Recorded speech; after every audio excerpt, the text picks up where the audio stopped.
ego is your worst enemy. So you put that aside and you focus and put your head down and focus on what's the most important for you and your family today.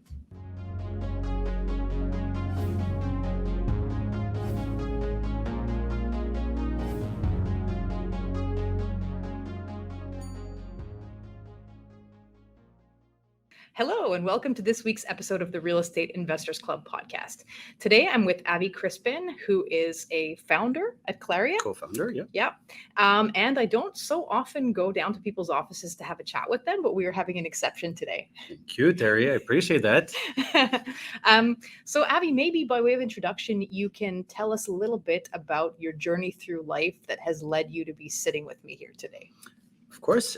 So I actually started my career as an event director, if you want, for a non-profit organization. And that led, me to develop amazing relationship with, very big philanthropists, big names. With time, I was setting up myself an address book, right? A database that I didn't know what I was going to do with, but it was actually for me, the most priceless thing I could have, right? And just growing up, I always had the thing of saying, you know what, it's not going to be the quantity of people I'm going to meet. I need to eventually start taking the time and build alliances, right? So the people I get to meet, I need to be able to pick up the phone at some point in my career and ask for a favor. So fast forward from being an event director, if you want, organizing big events in the nonprofit philanthropy world, I then transitioned into real estate. My first 5 years were at Devencore as a broker, and then got recruited by CBRE at the age of 25, 26 to become vice president and open up their suburban office. At that time was in Saint-Laurent, Quebec. Fast forward, promotion after promotion. I was very fortunate. I then had the opportunity of becoming the managing director and overseeing all of the operations for Quebec. And that was from an appraisal standpoint, brokerage, and project management. I then went on to oversee Eastern Canada. And then, long story short, I had more of a national role, which was an amazing opportunity. And this is from a real estate, kind of understanding market-wise to understanding the human beings, which in my opinion are the most important thing that we deal with day in, day out in today's market, right? Mm-hmm. And then, so tell me about your transition from the brokerage space to the private equity space, because just to clarify that a little bit. So Avi today is really, heading Claria, which is a private equity / developer. I don't know if that exactly. Yeah. Well said. Yeah. Focusing on multi-family. So we, for the time being, are looking to develop and or to acquire properties and minimum of 200 units or more. And right now we are looking to build anywhere between 25 to 3,500 units within the next couple of years. And we have an existing portfolio of over 1,200 or 1,300 units as we speak. And to answer your question, it is a massive difference from brokerage world to the private equity. And for specific reasons per se. So you think that you're in real estate and you know it all when you're on the brokerage side, and then you end up on the private equity side, investment, which is the opposite, right? They were once upon a time our clients, to realize you don't know much in real estate and the runway is still pretty impressive. And I have to say that for me, I was looking for a new challenge, and I wanted to learn. And multifamily was a segment that I had a good database of clients and potential investors, but I needed to learn the ins and outs. Hence why when I partnered up with Michael, my partner, the co-founder, I got the opportunity to learn so much. And every day up to today, now it's been 2 years, I could say there's not a single day that goes by without learning. And it's been, again, very different because you're actually trying to find creative solutions to build, right? Today, what are the new trends? Every single area where you decide to actually build, it's demographics that you need to adjust to, different cultures. What do they need, right? And this is, we're talking about even just a few kilometers away from one another. So you're always having to be a step forward and to try to find ways to eventually fill up your buildings, rent them, and or eventually sometimes we have condo projects. Mhm. So, I think we had a bit of an off-camera discussion the last time we met about your maybe unique approach to relationship building and to success in this field. And I know you put a very high stock in relationships. Maybe you can tell us a little bit, like going from the brokerage space to then the private equity space, and like really at quite a high level. You mentioned your address book and your network as one of the keys to your success. So what is your philosophy on human relationships and building those in a way that's going to facilitate what you want to do? So I would say in this specific business, but even most business per se, trust, I would say, is the number one factor, right? But you don't realize it until you actually need those individuals in your life day in, day out. You need those individuals to invest in part of your projects. And then you fast forward, you understand that these people are actually investing in you before investing in the actual project. And that's where you start saying to yourself, you know what? Thank God for all of these relationships and being honest and going out of your way for people and to make sure that you actually make every single person that you meet live a different experience and be present. You understand, when you're with someone, give your full attention, because today I can say I benefited from every single one of my meetings, connections, developing those relationships. They're all mostly clients of ours today. And when I look at some of our competitors, if you want, they tell me when we need to raise funds for friends and family, sometimes you need to raise 3 million, 4 or 5 million. It doesn't seem like a very big number, right? But it's $100,000 here, $200,000 there, $500,000. For most of our competitors, it is so hard to do. You're right that those numbers might seem smaller, on the larger scale. But if people don't trust you, there's no reason they will invest a single penny with you. And that's where I would say has been so far. It's been such, I would say, I'm so grateful, right, to have built all of these relationships with these individuals, because they made my life so much easier. And today, most of our friends and families, you're one phone call away and you're like, hey, I have a deal. And they want to listen and they invest. And most of them are investing, the same people, same circle, investing in all of these deals. Mm-hmm. But so, okay, I think you're being maybe a little bit, how can I say, modest, because grateful for your network, yes, but that's something that you built. Yeah. So, you say trust is very important. Like, how do you approach relationships? Like, if we're trying to give value to our audience, and if they can walk away from this and say, I'm going to bring a different energy, or I'm going to bring a different approach to relationships. Yes, you have to build trust, but like, how do you do that? What's the secret sauce? So it's investing your time, and there's nothing with nothing. So I'm the extreme. Okay. So if you can find a just middle, or, a healthy balance, it would be great. So I'm out 4 nights a week from Monday to Thursday.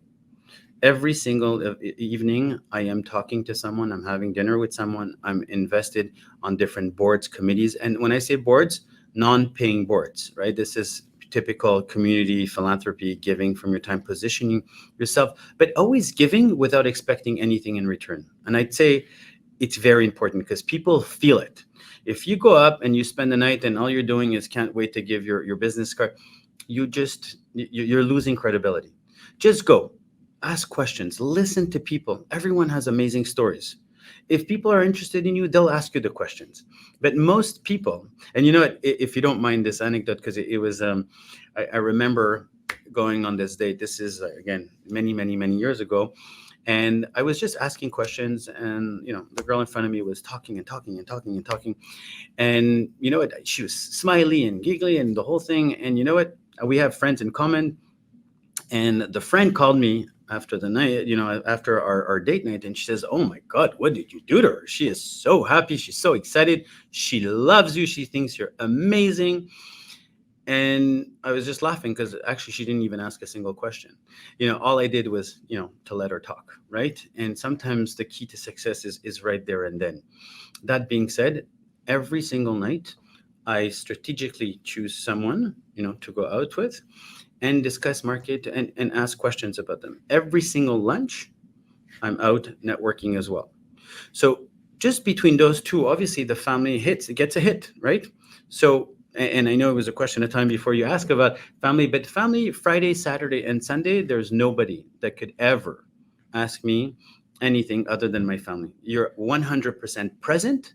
And we've decided as a family to say, look, I'd rather be when I'm here, 100% present than being here 7 days a week, here, but not here. You understand? So it's an investment, but it's worth every single moment of my career so far. Well, I think you know, jumped ahead a little bit into the next question, but I'm going to put it to you again, and maybe this is going to be your answer. But I think a lot of the vibe that is out there in the investment world today is, people are posting photos of themselves at hockey games, with cars, whatever it is to make it look like they're, living the fast life and everything's rosy and beautiful. But I think one of the things that we don't talk about so much is the lifestyle hit that we all have to take on our path to success, because it's just not true to say that you don't have to give something up or you don't have to sacrifice something.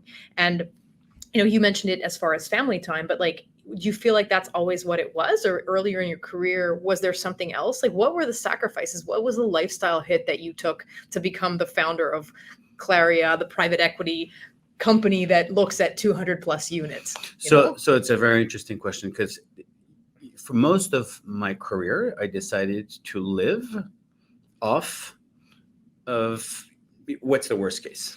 Okay. Because we take life for granted. And many people think they're bigger than their brands. And you see it in Montreal, you see it in Canada, you see it in Hollywood, you see it in the news. Everybody thinks they're just, untouchable. And in today's world, you need to make sure, if you want to have a healthy life, right, and a good life balance, is to say, what's the worst thing that could happen and what's the best thing that can happen. If you invest and you want to buy the big house and the big cars and the big this and this and that, you need to make sure that you can afford it, even if you're in your worst case. Up to today, my life is made in such a way that always permitted me to take a move or pull a move the way I did, going from being number two in a multinational company, private, right, the whole big CBRE brand, to saying, okay, I'm going to start all over now. Right. And I want to be able to give myself a fair chance to become an entrepreneur and an investor, right? And to be in real estate. But I could never do that if I got myself hooked and debts and being irresponsible to want to show people that I have the big house, the big car. So up to today, very humble life. And I say to myself, the only times I will start investing and doing outside of the day-to-day business is the day I know that I have enough to cover for my life and my kids and family and so forth. But big, I would say it's a big commitment, because obviously people look at you and they're like, aren't you this big hotshot and you live there? Yes, you know it, because ego is your worst enemy. So you put that aside and you focus and put your head down and focus on what's the most important for you and your family today. Yeah. And I think that's really, really great advice, because I think, security is always a great place to make stretch moves from. Sure. And if you are over leveraged with the nice car, the nice house, the nice whatever, the moves that you dare to make in your life as an investor, or that in your life as an entrepreneur, are going to be lower or smaller, because you're worried about protecting this base camp that is such a high overhead. And so I think, if for the investors listening, like having a lean ship or running a low overhead, or maybe delaying gratification on the yacht, is a hit that we can take in order to allow us to take those risks and like pursue those stretch goals and some of the other things we do. I agree. And specifically in today's market, with what you see, when they say you fake it till you make it, I'm all about it, right? Today, you can buy yourself, and this is man, woman, suits, at $100. You don't need to spend $1,000. There's enough out there to make you look great if you want to look, and talk, how do you say the walk? You talk the walk. Walk the walk and talk the talk. Exactly, yeah. Right? So you can do that in a very, reasonable way. You don't have to invest the big, but today's market, where people over leverage their lives, forget just building, that's when you're going to see the real versus the, I needed to fake it, and unfortunately I got caught. Mm-hmm. Yeah, absolutely. Have you really been listening to the episode, or has your monkey mind been taking you off in one direction or another? Our mental habits can be our biggest assets or our biggest liabilities as we pursue certain goals. For me, the biggest performance gains have always come from training my mind. In my book, Mindful Landlord, I talk about how you can train your mind and how you can apply some of these strategies to your journey in the real estate field. The book is available on Amazon and also on its website, mindfullandlord.com. Now I'll stop evangelizing for the power of mental training and let you get back to the show. Let's change tacks a little bit. One of the things that I have been asked more by audience members is to put some numbers on the business model. So, I think we all kind of are familiar with what private equity is, but if you could just demystify that a little bit. So if I'm sitting in the seat of friends and family and I have 50K or 100K to invest with you, what does that end up looking like? Okay, so the and this is a world I discovered as well not too long ago that I was fascinated, and I'm like, oh, this is how you make money, right? So what it is very simple. You have two or maybe more ways to go about building wealth, but if you're already busy, right, and your business is not real estate, you want to invest in real estate, the initial reaction, people are like, oh, maybe I buy myself a duplex, or maybe I buy myself a condo and I rent it out, or just multi-family like sixplex or whatever. But there's work attached to it. You might not be a handy person. You might not even know, even your tenants. There's so many factors that can make that experience extremely painful. And at the end, and I've seen so many people come out of there and having to sell their assets at some point because it was just too much. They didn't make a single penny, right? And then they're like, oh, this was a terrible experience. On the private equity side, you look at the actual asset class that you are looking to invest, where you feel the most comfortable. It could be multi-residential, it could be industrial, it could be office. And you look at it and there's the returns that are attached to it. And they say, look, if you put $100,000 with us today, for this specific project, because it's a bit longer term return, which a longer term for me is about 5 to 7 years, you keep your money every year. If everything goes as planned, you're going to be accumulating 15% returns, right? That are compounded and that you're going to get once we actually exit of that specific transaction. And again, for those that don't necessarily understand all the terminology, I'll give you a perfect example. So we have this new building that we're going to be starting to dig in the month of December or January. Friends and family, we're going to accumulate about $7 million. So we need to go get 100,000 here, 200,000 here, and so forth. So if you put 100,000, by the end of the 5 years, once it's all stabilized, that means you fill up your building, it's all rented. We keep ourselves a little buffer of 3-4% of vacancy. Once you sell it, you come out of there with a multiple of 2, sometimes 3. So you come out of there with $300,000, and that's kind of your return on the deal. Most people that understand this today are extremely pleased with these types of investments. They have nothing to do. They invest their money, and for them, it's like a fund, right? You just inject your money there. Is that clear? Does that answer? Yeah, that makes sense. But so let me just unpack this. So basically, you're making a commitment that money is going to stay in the deal for 5 years. Do you guys pay a dividend every year, or that money is available just at the end? Just at the end. And most people are like, is it guaranteed? No, it's not. Unfortunately, it's not guaranteed. But on the flip side, it is real estate, right? Stock market, if you lose, you lose it. The worst case in real estate, you still have an asset that's connected to the investment. Mm-hmm. Something will happen. But that's on the development side. So we have other investments where the returns are slightly lower because lower risk, and those will have dividends attached to them. And each month, sometimes, depending on the type of asset class, sometimes even each quarter, there are dividends coming out. Again, smaller returns, I'd call them, more guaranteed. There's nothing guaranteed in life, but you can get dividends from the get-go. Okay, so let's just delve into that for a second. So we have the 15% return model, which is on the development side. Mm-hmm. You're putting your 100K in there, and you're coming out in 5 years' time with either 200K or 300K, depending on how well things go. Yep. Now, take me into the, I guess, a more stable kind of less existing assets, lower risk, lower return model. How would you call that? So today you would say, okay, Terry, if you put $100,000 on this, actual portfolio, today your returns are maybe 3.9%, 4%. So the gap is pretty impressive, right? It's a big gap. However, Terry, we're going to be exiting, meaning we're going to just take these assets, we're going to renovate them, we're going to boost up the rents with never, and it's super important, there's no evictions attached to it. It's always on eventually on departures that you actually renew, and then you pretty much double the rents, right? Because those are assets where there's a very big upside on the value add. And once we manage to do the 50% turnover, then you actually sell the asset class. And that's where you can have 15-20% returns. But you sell the existing 4%, and you'd be surprised how many people would rather have 4% returns and say, okay, fine, in 3 years, if we make money, great. But in the meantime, I want, versus others that are like younger or like, I'm good 5 years, 6 years. I didn't know where to put my money.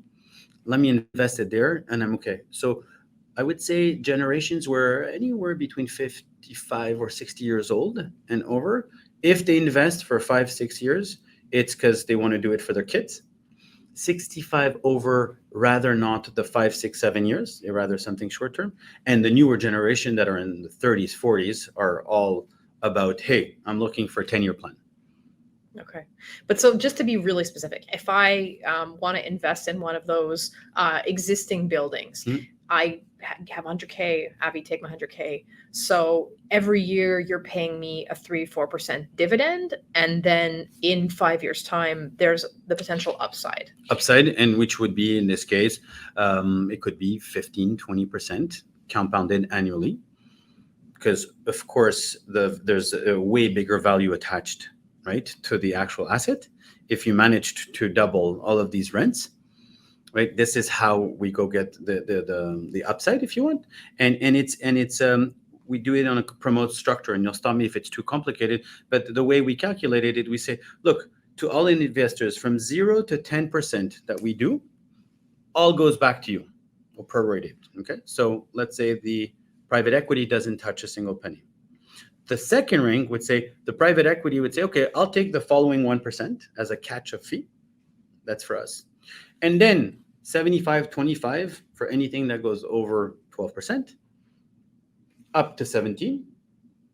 And then anything that's 17% or more in terms of return that we made is going to be 65-35. Always in favor of the investor. So I know right now it's a lot of numbers, but once you start calculating, it gives you a really good idea. People always ask us, how's our promote structure? So it's important for you to understand so that if you have the opportunity to invest, at least you know it's fair, because those are more or less the fair numbers in today's market. Okay. And so if I think that this sounds interesting and I don't want to deal with tenants and toilets, Yeah. What's the best way to find the private equity firm that's right for me? I have my $100,000. I want to invest with someone. Should I invest with Avi? Should I invest with someone else? How do I go about understanding that market and then picking the right partner? Look, it's a very good question because it seems so simple, but it's not. You're always investing, so you need to be referred by someone that's going to tell you, go for it. I've done it. It's been amazing. Or he doesn't have a track record. However, he knows his real estate, and you can trust the human. If he tells you or she that they can go get XYZ returns, you couldn't ask for better people to do business with. However, this is not something you just Google. Private equity, where can I? No. You're right. I have money. Who can I give my money to? But because again, this for most people, whether it's 50,000 or 100,000, it could be all of their savings. So one advice, and I'm going to answer for sure your question, but it's important. If you only have 50,000 or you only have 100,000 in your saving, don't put it all in one specific deal. You need to diversify like anything else, okay? And the private equity or whomever you're investing with doesn't want to feel like you're stressed and you start calling every month, what's going on with my money? Are we going to have it? Is it going to come? People don't want to deal with individuals that are investing for the first time and that every single penny counts. You say to yourself, look, I did my due diligence. I know that Terry is the best person to invest with.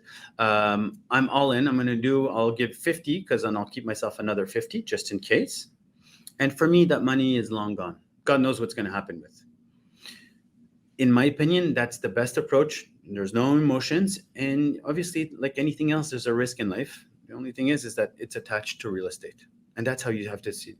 Or else it becomes extremely stressful. The experience is not fun.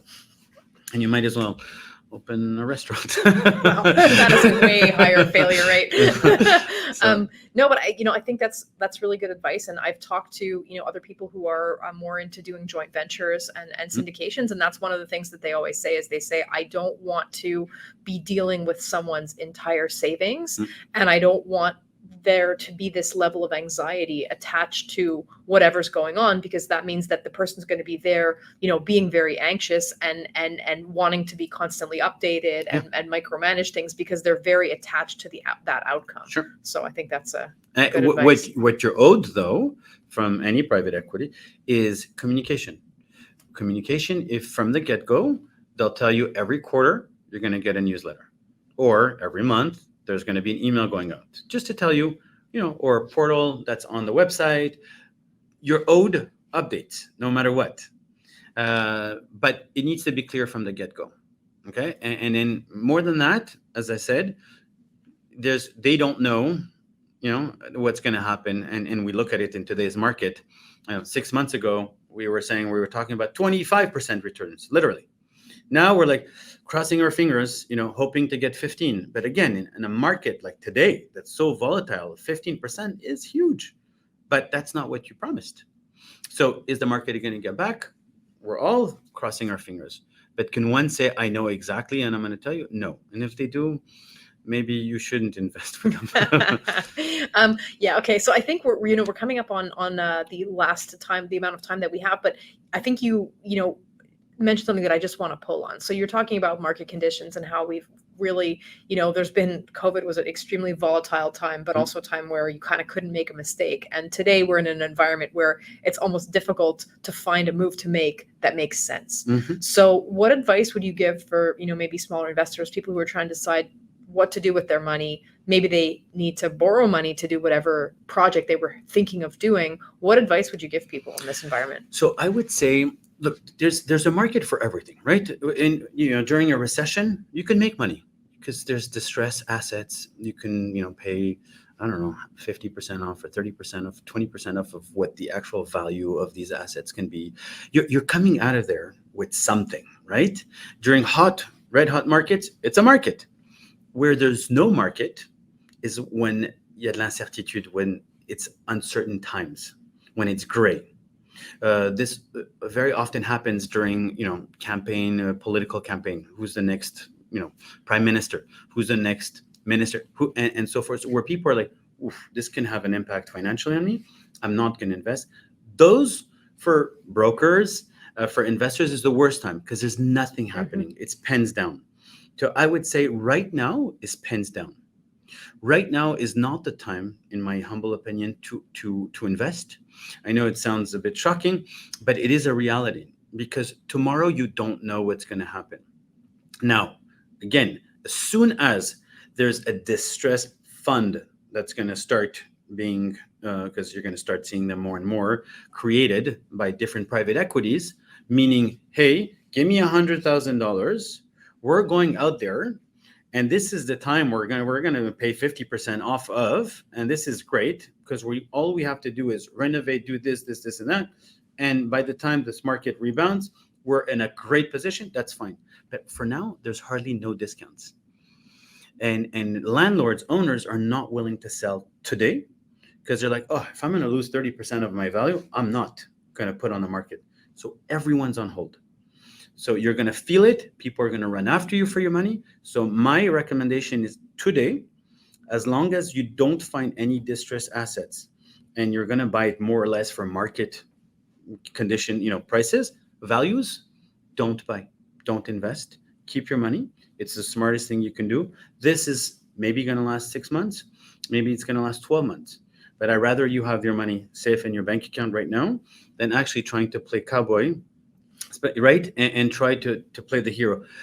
If someone has a great plan for you, listen to what they have to say, ask around, and even feel free to reach out to me through Terry, of course, and I'll be more than happy to tell you what I think. But right now, we're not approaching anyone for any fundraising because it's not the time, and we wouldn't want to, invest elsewhere as well, if we didn't think the time was right. Thank you. Yeah. No, that's a really, really good advice. And I think there's this, you say pens down, I call them inflection moments. And there was another moment like this kind of when COVID started and nobody knew what directions things were going to take. Are we going to have an economic meltdown? I think then we all got surprised and things appreciated like crazy. But there was another inflection point or a pens down moment when it's like, look, I don't have a crystal ball. It's difficult to make predictions of which way this ball is going to bounce. And if, all real estate assets in Canada are going to lose 30% in the next year, do you really want to be the one who bought at full price at 6% interest? 100%. Anyway. No, but it makes me laugh because most of the time brokers are going to send, on LinkedIn or whatever, we just hold the most expensive house of the last decade. And I'm like, imagine I'm the buyer, right? Like you don't feel good about that ad, right? So I get what you're saying. Anyways. For sure. Go.